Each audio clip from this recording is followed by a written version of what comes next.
Well, howdy, nearly senior citizen here. Greetings, boys and girls, and welcome to this, another brand new day. Yes, indeed.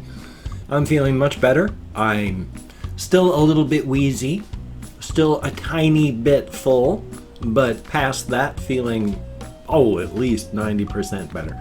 So definitely a good thing. I mean, I'm feeling the accumulation of fluids in my sinuses because I sneezed a bit ago. And when I sneeze, I mean that my sinuses just fill up. And I sound a bit more ill than I really feel. I sound very nasal and such to me. And of course, everything's going to sound different to me because I've got bone conduction going. Just everything that's rumbling inside of here is, of course, helping to go right to my eardrums. So what I'm hearing, you may not hear at all. Or you may hear even worse. Hard to say. Son of a gun. No hamsters for display this morning. Everybody is sleeping. Gojira is asleep in her mason jar, being a little tennis ball. And little Dust Mop is asleep. Little Dr. Snurf is asleep. Thigmo's asleep. And then, of course, little Cream/Saber asleep in her cage against the wall. So I'm very sorry. We're going to have to just live with plush hamsters, of which I have quite a few.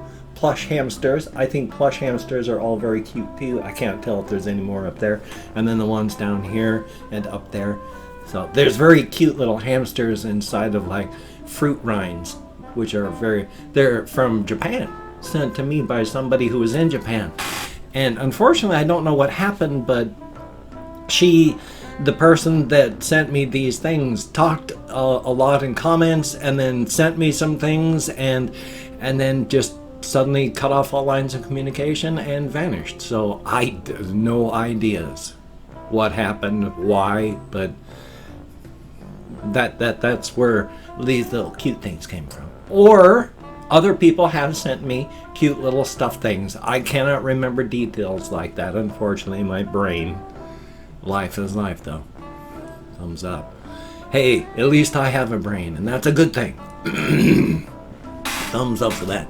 I need to either get some WD-40, or at one point I had a can of WD-40. I haven't seen it for over a year and some, so no ideas where it might be. But this chair is, all I have to do is make tiny movements, and so I need to get anti-squeak and all that and get it all greased back up again so it's nice and quiet. It's very annoying, and my sincere apologies if it really bothers you, because, oh boy, as stated, it really bothers me. Now I'm moving my feet so I can stretch my legs out and bonk. I have my only external drive on top of the desk thing that my monitor is on. But of course, it being an older house, you touch anything and everything just wibble wobbles. We're on carpeting and more. So of course, every time I touch the tabletop thing, it wobbles the desk. And hard drives are such that, they're within tens of thousands of an inch of this disc that's spinning thousands of times per minute. So you wibble wobble the table, and if you're not lucky, it's going bam, bam, bam with the head up against the spinning disc. That's not good. But I don't have any solid surfaces. I took my flashlight off the top of my computer yesterday, and just the force of me picking up my flashlight and my computer went wibble wobble. So what do? The best you can. Thumbs up for that. But then some hardware is precision hardware, some hardware not quite so. I remember seeing videos of like these people who were restoring old like Commodore 64s that were being used in industry. And when they got them, they weren't working anymore, but they had been working for years in an environment that when they opened it up, it was just caked with oil and grease and dirt. So some things really can handle the stresses. Of course, our modern stuff, everything with so many billions of transistors per what is it, even centimeter now, or millimeter? But we've got so many transistors packed in there, there's almost no space. We're at the limits, the physical limits. Any further, you go down into the quantum level. We're having issues with that. But we're still trying to make quantum computers. And oh boy, we're getting there. And those are weird. Those are weird. All I can do is paraphrase with my knowledge. But just to put it this way, it's, a bit in our computers right now, and for everybody that knows even the basics of computer science, I'm not talking to you. I'm talking to people that don't, that have no knowledge of how all this stuff works. But it's, each bit can either be on or off, 0 or 1.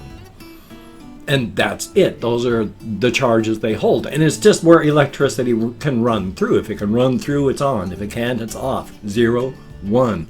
Binary.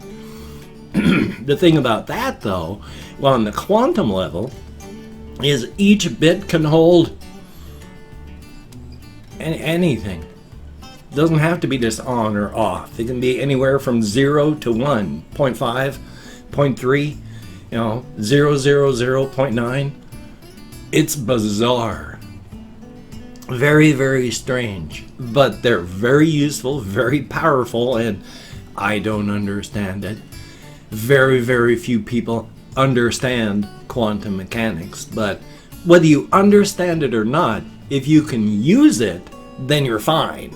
I mean, I don't understand a lot of stuff in my day-to-day life, but I don't need to understand it as long as I know, don't do this or it will tear my fingers off, but if I don't do that, it's a wonderful device that does this. So sometimes all you need to know is don't put your fingers inside of here unless you don't want fingers anymore. Sometimes that's all the understanding you need.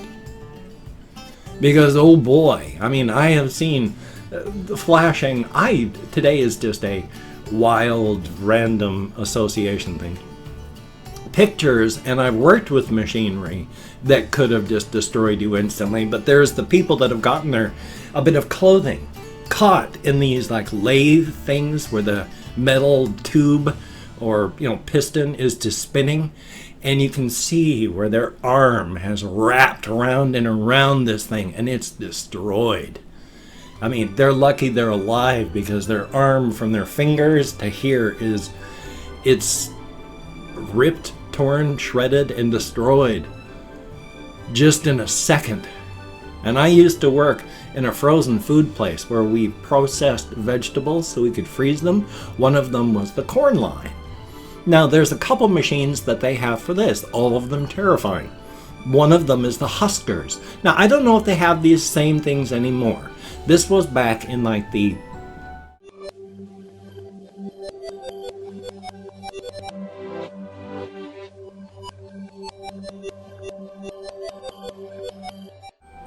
late 80s, mid 90s, but they had huskers where when they would dump the corn, you would get the corn dumped next to you and then they'd be bringing it over constantly, but you threw the corn onto these huskers, which was just these slightly rubberized cylinders that were next to each other and spinning. Two pairs would run like this, and then next to it you'd have the other pair running in the opposite direction so that they were all, being able to run. And when you threw the corn up there, the spinning things like that would grab the husk, rip it off, and then the corn would just be spinning there until there was nothing left for the little cylinders to grab onto and rip off. If you accidentally got your hand caught in that, it would tear your skin off, just like a glove. So, yeah, you had to be really careful. The other machines I worked with is where we were processing the cobs into individual kernels. And so the line would be running with the conveyor belts of corn that had been husked.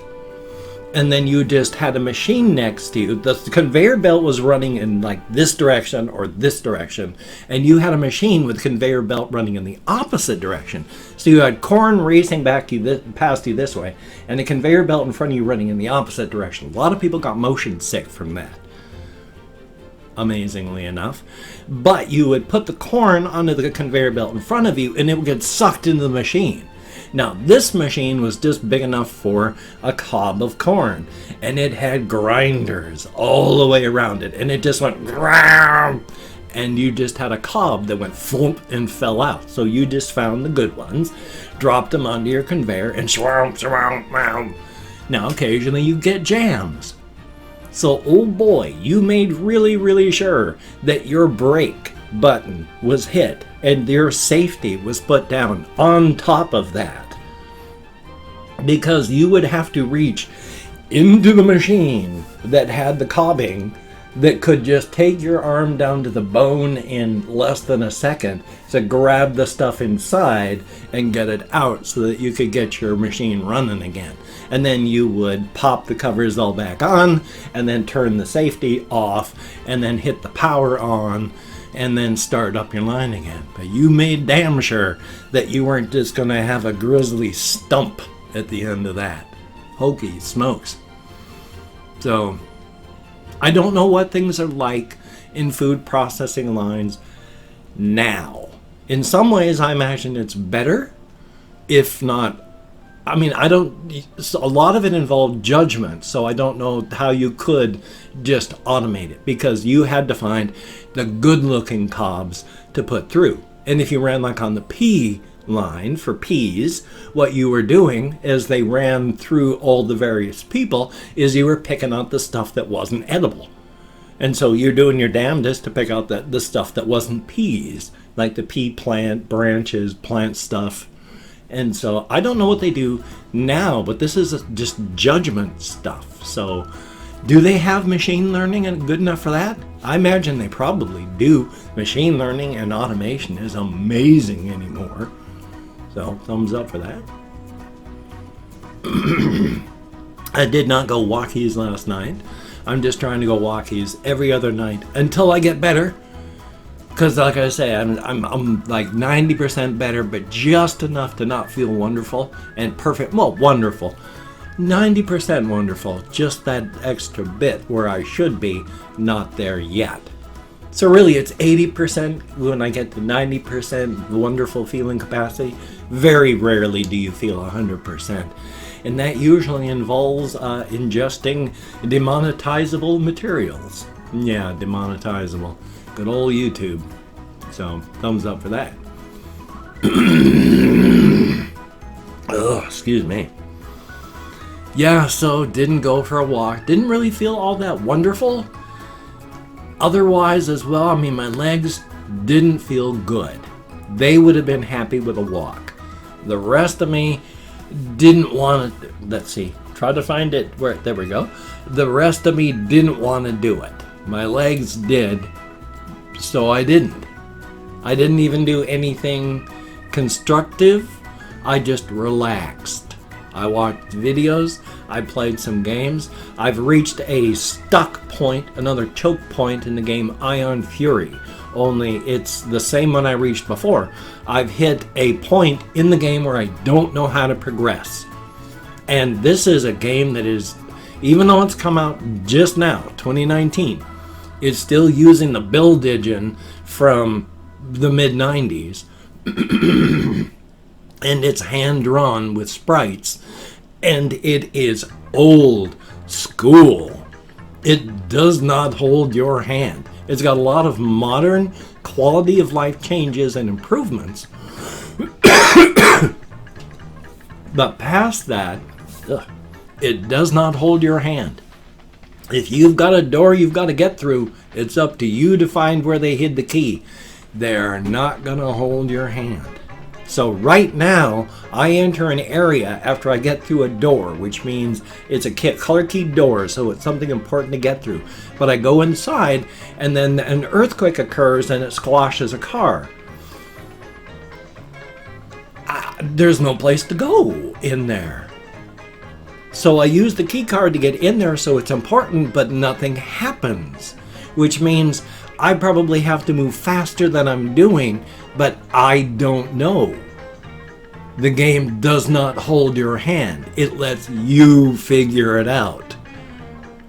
And oh boy, I've lost a lot of that skill over the years because they don't do that anymore. They hold your hand. They really just give you one way to go to do things. So, thumbs up for that. Anyway, though, I could rant on this forever, but I've opened up 24 hours worth of comments in my community tab, and I'm going to go through and thank 20 to 25 people for having left me a comment. It is a range of 20 to 25 because even though I count American Sign Language with my brain, I forget all the time. If I mispronounce a username, no disrespect is intended. I'm an American English speaker, and of course, I'm not reading the comments right now. I'm going to read them afterward. Thumbs up each one I do. Right now, I'm just thanking you for having left a comment. So let me call up my Chrome, where I've opened up all those comments. So we have Skadoosh, greatly appreciated, and Kathy Kitscat, thumbs up and thank you. Sebastian Ferris, yo. And we have Tessie Watkins, thumbs up and thank you.